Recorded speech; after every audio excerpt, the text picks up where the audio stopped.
Bem-vindo ao canal Revelações, o seu canal de estudos e reflexões sobre a revelação cósmica universal. Jesus, acima de tudo, é um ser humano. Um ser humano que nasceu não de uma transa natural de José e Maria, mas de uma inseminação artificial de um código genético em Maria. Então, ele é uma dessas figuras que é parte humana, ou seja, é humano, mas algo nele, ou seja, o hardware de Jesus é humano, mas o software que mexe o psiquismo dele é meio mexido, é meio extraterreno, vamos assim dizer. Mas o psiquismo do homem, Jesus, é tremendamente humano, igual ao meu, igual ao seu. Contudo, como ele tem esse modus operandi que não é humano, ele tem poderes de expressão mental que nós, humanos, simples mortais, não temos. Mas ele tem. Mas isso não faz dele um ser não humano. Ele sente tudo que um ser humano sente, ele tem os mesmos problemas de todos os seres humanos, e, além disso, ele consegue agir de forma diferente. Mas ele foi um ser humano. E a grande beleza de Jesus, na minha opinião, não está no fato dele ter sido escolhido para isso, não o espírito crístico, não. É o homem Jesus que é formidável. A encomenda crística para ele foi terrível, porque ele tinha que ser um Messias violento. Ele tinha que cumprir aquilo que foi profetizado por Javé, tudo que é profeta do povo hebreu. Já que Javé, desde Adão e Eva, ele tentou com Adão, com Sete, com Enos, com todo mundo, e não conseguiu trazer a humanidade de volta para o seu controle. Jesus nasceu para ser esse Messias. E tinha que usar os seus superpoderes para escravizar todo mundo, para todo mundo obedecer a Javé. Aí Jesus fez o quê? O lado humano de Jesus disse, cara, eu não vou fazer isso. Aí Javé vai, não vai, foi crucificado. Jesus foi crucificado por isso, pessoal. Na quinta-feira santa, Jesus disse, pai, me livra desse cálice. Não, você não fez o que eu mandei, então agora aguenta.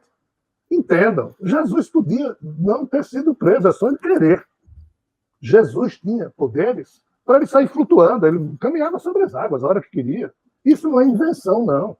Não, então ele não era humano, é um humano que sabia fazer isso. Nós podemos também fazer isso. Quando Jesus curava alguém, é porque ele olhava para alguém, decidia que ia curar aquela pessoa, aí ele via o tipo de doença que aquela pessoa tinha, no caso do cego, que é o que aparece lá na Bíblia, nos Evangelhos.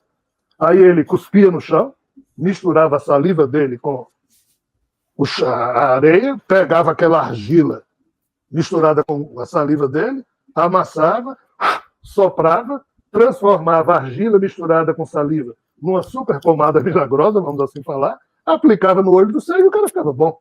Mas o que é esse processo aqui? Ele sabia olhar para um cego e ver no genoma, nos 28.869 genes do cara, ele pegava um desses genes, aumentava, e ele via na área HR2, onde fosse, as sequências genéticas que mostravam o porquê daquela figura ser cega. Aí ele olhava e dizia, é porque numa vida passada ele cegou alguém, ou seja, o aspecto kármico não é. É o que? Isso foi um problema que poderia não ter acontecido, então eu posso curar. Aí ele via esse defeito, mas como ele ia curar? Como é que ele ia alterar aquela base do genoma daquele ser humano que é cego? Aí ele fez o quê? O corpo daquele ser humano é formado 99% por nitrogênio, carbono, fósforo, enxofre, oxigênio, hidrogênio. E o chão da Terra também tem esses elementos químicos. Aí ele pegou, então, a areia da Terra, cuspiu, ou seja, ele usou da sua saliva para pegar os elétrons dele, misturou com os da Terra, que é neutro, e viu com sua supercapacidade aqui que tipo de fórmula química ele iria imprimir aquela argila misturada com saliva, soprou, ou seja, exalou uma ordem para que a saliva dele modificasse na areia a estruturação química, transformou uma saliva misturada com argila numa pomada, e essa pomada passou a ter uma nova capacidade química que, em passando no olho do cara, provocou mutação nas sequências genéticas que provocavam aquele problema.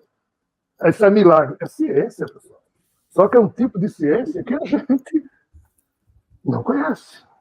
E nós somos muito bobos com as nossas definições. Então Jesus era isso. Então Jesus era aquilo. Essas palavrinhas que a gente tem para rapidamente definir as coisas, elas não são aplicáveis no sentido de sabedoria. Elas são necessárias para a gente ter as primeiras impressões, definições, Mas na hora que você diz, Jesus era um médico de alma, essas palavras servem para simbolizar algo para a gente, mas entendam, esse Jesus aqui não era alguém que veio numa nave, foi alguém que nasceu aqui de uma mulher, só que com capacidades extraordinárias, e ele se recusou a usar isso, ou seja, seus superpoderes, para humilhar os romanos, construir um exército de judeus, mas ele usava os superpoderes dele para ajudar um cego. Javé ficava louco, porque além de não cumprir com a ordem de Javé, que ele tinha que usar, ele tinha que ser o Messias superpoderoso, ele, além de ter se recusado a empunhar a espada e sair matando gente, ele usava isso para ajudar quem? Os mais fortes? Os mais fracos. Exatamente os que são desprezados pela própria lei da evolução biológica. Aí já vai dizer, você vai perder tempo com isso aí, e Jesus lá. Não deu outra. Mas como é a leitura dos fatos? A leitura dos fatos que a gente tem é que a gente aprendeu com a religião católica.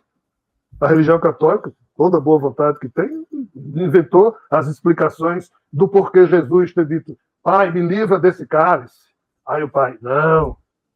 Aí Jesus, eu não vim a esse mundo cumprir minhas conveniências, mas fazer a sua vontade, então eu vou ser crucificado. Aí a pergunta que não quer calar, mas por que a vontade de Deus foi essa? Aí o que a teologia católica diz?